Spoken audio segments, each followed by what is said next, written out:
विषयांपासून काही दूर हा विषय काल आपण पाहिला. अभंग तोच आहे. महाराजांचा म्हणणं आहे. आज आपल्याला शेवटच्या चरणाचा विचार करायचा आहे. महाराज असं म्हणतात शेवटच्या चरणामध्ये, दास म्हणे आनंद तुझ पाठी. खरंच आपल्याजवळ आनंद आहे का? म्हणजे आज ज्याला आपण आनंद असं मानतो तो खरंच आनंद या स्वरूपाचा आहे का?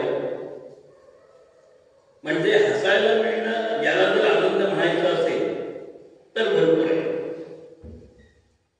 पण आम्ही कशाला हसतोय, का हसतोय याचा विचार केला तर मग ते अडचणीचे. आपण आम्ही कशालाही हसतो. वर्गामध्ये शिकवत असताना एखाद्या मुलाला एखादा प्रश्न विचारला, त्याला त्याचं उत्तर देता आलं नाही की इतर मुलं हसतात. मला ज्यावेळेला प्रथम हा प्रसंग अनुभवायला मिळाला शिक्षकी पेशामध्ये काम करताना, ज्युनियर कॉलेजला शिक्षक म्हणून काम करत होतो मी, कॉमर्सचा माणूस. तसं बरंच काही विचित्र आहे. मी त्या मुलाला प्रश्न विचारला, तुमच्या एका सहकार्याला प्रश्नाचं उत्तर देता येत नाही, ही गोष्ट लाजिरवाणी आहे का हसण्याची, याचं उत्तर मला द्या. तुमचा विद्यार्थी येतो, आपल्या बरोबरच्या एखाद्या माणसाला एखादी गोष्ट करता येत नाही, ही ज्याला ती गोष्ट करता येते त्याच्यासाठी लाजिरवाणी आहे ना, मग हसता कशाला? त्या दिवसापासून पुढे 35 वर्षात शिक्षकी पेशामध्ये कुठलीही मुलं अशा प्रसंगाला हसली नाही.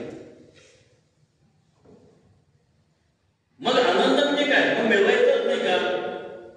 मला प्रश्न विचारतात लोक, मग आम्ही कोट्या करायच्याच नाहीत का? म्हटलं कराव्यात ना, शाब्दिक कोट्या जरूर कराव्यात, पण कुणाच्या जंगाला हसू नये, कुणाच्या गरिबीला हसू नये. एखादी गोष्ट एखाद्याला येत नाही म्हणून त्याला हसू नये. निखळ विनोद असेल तिथे जरूर हसावं, पण निखळ विनोद करताना कोणाच्या शारीरिक व्यंगावर आधारित असू नये, कोणाच्या बुद्धिमत्तेवर आधारित असू नये. जनमेजयाच्या दरबारामध्ये सगळे विद्वान बसले होते. त्या दरबारामध्ये 9 वर्षाच्या एका मुलाने प्रवेश केला. विद्वान सगळे बसलेले आहेत, राजा सुद्धा बसलेला आहे, आणि हे मूल आत आलं. त्या मुलाकडे पाहून सगळे हसायला लागले. त्या मुलाने क्षणभर सगळीकडे नजर फिरवली आणि तेही पोर हसायला लागले. राजाला आश्चर्य वाटलं. राजाने सगळ्यांना थांबवलं आणि त्या मुलाला प्रश्न विचारला, का रे बाळा, आम्ही सगळे हसतो म्हणजे हे बाकीचे लोक सुद्धा माझ्याबरोबर असले, त्याचं कारण मला माहिती कळलंय, पण तू का हसलास? त्याचं उत्तर मला नाही. लहान मुले 9 वर्षाचं, वय वाढलं म्हणजे ज्ञान वाढतं असं नाही, पण आम्ही वयाचा आणि ज्ञानाचा संबंध जोडतो आणि अडचणी. त्या राजाला त्या मुलाने उत्तर दिलं, आपण सगळेजण माझ्या शारीरिक व्यंगाकडे पाहून हसलात, ते मला कळलं, पण मी का हसले याचं उत्तर ऐकायची ताकद असेल तर मी सांगतो, नाही तर सांगत नाही. राजा मला सांग काय? आता राजाच्या आग्रहापुढे नाही समजणार. तो म्हणाला, मला असं वाटलं होतं की इथे बसलेले सगळे विद्वान आहेत, ब्रह्मज्ञानी आहेत, पण माझा तो गैरसमज होता. राजा मला म्हणजे काय? म्हणजे म्हणाला, ज्या लोकांना शारीरिक व्यंगावर हसू नये हे कळत नाही, त्यांना विद्वान कसं म्हणायचं? मी त्याच्यासाठी वेगळा शब्द वापरतो, हे मूर्ख नव्हे काय माझा प्रश्न, पण ते मूर्ख विद्वान आहे. विद्वान कुणाला म्हणायचो? विद म्हणजे जाणणे, ज्याला हे कळलंय की ज्ञान हे शरीरावर अवलंबून नाही, तुमच्या आचरणावर अवलंबून आहे. तुमचं ज्ञान प्रगट होईल किंवा नाही ते. या राजाच्या सभेमध्ये तो पोरगा एकेरी बोलतोय. राजाला सुद्धा धाडस लागतं. का? राजा हसलाय म्हणजे राजा त्या जागेला पात्र नाही, आणि राजाला याची जाणीव झाली. राजा तसा असावा लागतो. अलीकडच्या काळात आमच्यावर सगळं राजा राक्षस रूपेण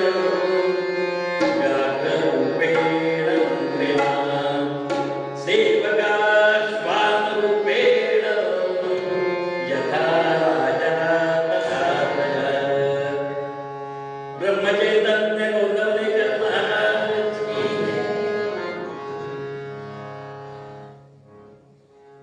तो राजा हसलाय म्हणून सगळे लोक हसले. त्याची जाणीव राजावर झाली होती. राजाने मान्य केलं की आम्ही ज्ञानी नाही. मग राजा त्याला शरण गेले आणि विचारले मला उपदेश कर. त्यावेळेला त्यांनी गीता सांगितली. तिचं नाव अष्टावक्र गीता आणि हे बोल त्याला अष्टावक्र असं म्हणतात. आनंद आहे की नाही? दूरदर्शनच्या मालिकेमध्ये जे काही चाळे दाखवले जातात त्याच्यात आनंद आहे. जर तो आनंद निर्भय स्वरूपातला आम्हाला हवा असेल तर आम्हाला काय करायला पाहिजे? घरामध्ये आपण एकमेकांची टिंगलटवाळी करतो, विविध प्रकारचे विनोद करतो, म्हणजे आपल्याला ते विनोद वाटतात, त्याला आनंद म्हणायचं. एखाद्याची टिंगलटवाळी करणं फार सोपं असतं. अलीकडच्या भाषेत त्याला फिरकी घेणं असं म्हणतात. नवनवीन भाषा, नवनवीन शब्द. संत म्हणतात आम्हाला आनंद कधी झाला? आनंदाचा कंद हरिहा देवकी नंदन पाहिला. तुमची इच्छा बरोबर आहे पण वेळ आणि माझा आवाज दोन्हीचं गणित कुठेतरी बसलं पाहिजे. आनंदाचा कंद हरिहा देवकी नंदन पाहिला. आम्हाला तो देवकी नंदन पाहायला मिळालाय का हो? तर आम्हाला आनंद होईल. तो पाहताच येत नाही आम्हाला, कारण आम्ही पाहिलं काय? यशोदानंदन कदाचित पाहिलं असेल पण देवकी नंदन कुठे पाहिले? आता आपण म्हणाल म्हणजे काय? यशोदानंदन म्हणजे देवकी नंदन ना, बरोबर पाहिलं तर बरोबर आहे. पण इथे यशोदानंदन पाहिलं असं का नाही म्हणतो? देवकी नंदन पाहिलं असं का बरं म्हणतो? विचार केला का आम्ही? तर मला त्या शब्दांचा अर्थ जाणवे, समजे, उमजे. आधी मला समजून घ्यावं लागेल, मग मी इतरांना समजावून सांगण्याचा प्रयत्न करावा लागेल, तर इतरांना समजेल, नाही तर समजणार नाही. म्हणून आनंद म्हणजे नेमकं काय? विविध प्रकारचे भोग भोगले, विविध प्रकारचे. प्रचंड भूक लागलेली आहे आणि त्याच वेळेला कोणीतरी काहीतरी खायला आणून दिलं, काय आनंद झाला. तो आनंद जो झालेला आहे त्याच्यामुळे माझी भूक शमली आहे, थांबली आहे. तो किती काळ शमेल? परत भूक लागेपर्यंत. पण मला ते खाऊन आनंद होते म्हणून पुन्हा पुन्हा खायला लागलो होता. आनंदाचा पर्यवसन कशातली? दुःखात. मग त्याला आनंद म्हणायचं ना? आवडीचा पदार्थ म्हणून खायला सुरुवात केली. समर्थांच्या चरित्रातला एक छोटासा प्रसंग आहे. एके ठिकाणी समर्थ भोजनाला गेले. तिथे त्या माऊलीने खीर बनवली होती. खीर आवडली, खायला सुरुवात केली. समर्थांच्या लक्षात आलं की माझ्या शरीरात विषय वासना शिरलेली आहे. विषयाने मला मोहात पडलेला आहे, म्हणून मला ती खीर पुन्हा मागायची इच्छा झाली. मागितली. किती मागितली? तिथेच वमन होईपर्यंत मागितली. लोक बघायला लागले हे काय प्रकार आहे, आणि ती वमन केलेली खीर पुन्हा खायला सुरुवात केली. लोकांना कळले नाही समर्थांसारखी व्यक्ती असं का करते. तर समर्थ सांगतात मला वासना निर्माण होणं हे चुकीचं आहे. ती वासना माझी मारायची असेल, माझ्या जिभेने मला घात केलाय, तो जर मला मारायचं असेल तर ते खाऊ नये असं ते तिला मला खायला घालावं लागेल. म्हणजे या विषय सुखामध्ये ती आनंद मानणार नाही. तिने आनंद जरूर मानावा, पण कशामध्ये? खाण्यात नाही होत नाही. तिने आनंद मानावा भगवंताच्या नामस्मरणामध्ये. मग ते भगवंताचं नामस्मरण कसं करावं? आवडीने भावे हरी नाम घेसी, आवडीने भावे हरी नाम घेसी, तुझी चिंता जासी सर्व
पुढं जातच आहे ना, प्राणप्रतिष्ठा होणारच आहे ना 22 तारखेला. जुलमाचा का होईना पण रामराम करा की, आणि तो आनंदाने करा. पर्याय देऊ त्याला. पटो वा न पटो आता ते होणार. तसं पटो वा न पटो मला परमेश्वराचं नामस्मरण कानावर पडणार, ऐकावं लागणार, कारण नाही लावलंय. जे बाहेर बसलेले असतात त्याला कदाचित ऐकायचं नसतं. घरात एक दुसरा कार्यक्रम चालू असतो, त्याला व्यक्ती येत असतो, पण करणार काय? आली या भोगासी असावे साधन. ऐकावंच लागतंय. मग ते आनंदाने ऐका ना, आवडीने ऐका ना. पटो वा न पटो सगळ्या गोष्टी पटतात असं थोडंच आहे. संसार करायला सुरुवात झाल्यानंतर करतात तर नाही मला माहित नाही, पण लोक म्हणतात आम्ही संसार केला. जे काही पदरी पडलं ते कोणाच्या आहे. मग म्हणाल की अवघाची संसार सुखाचा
सगळे पेपर संपले, चला आता सिनेमाला जाऊया.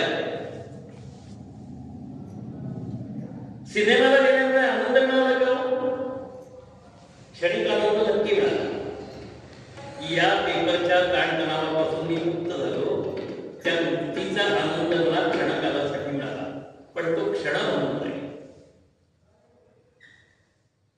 माहेरचा कावळा भेटायला आला तर पूर्वी स्त्रीला आनंद होत असे असं म्हणतात.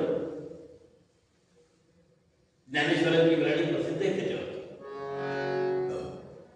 पहिलं तो गे काऊ कोकता है, शकून गोमाये सांगता है.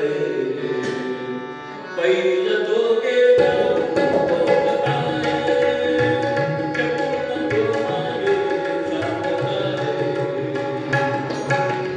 पहिलं तो गे काऊ कोकता है,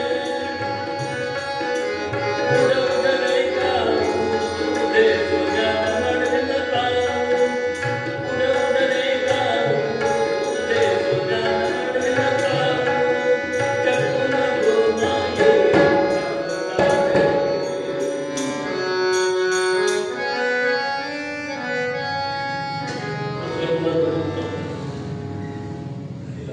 ते म्हणून म्हटलं तसं जमत नव्हतं. दही भाताची उंडी लावी तुझ्या तोंडी. काय आनंद आहे की माझ्या माहेरचा केवढा मला दर्शन देतोय, म्हणजे माझं माहेर मला भेटणार आहे. सासरी आलेल्या स्त्रीला माहेर भेटण्याचा आनंद काही वेगळा असतो. तुम्ही आम्ही देखील सासरी आलेले आहोत, मग आमचं माहेर आहे ते.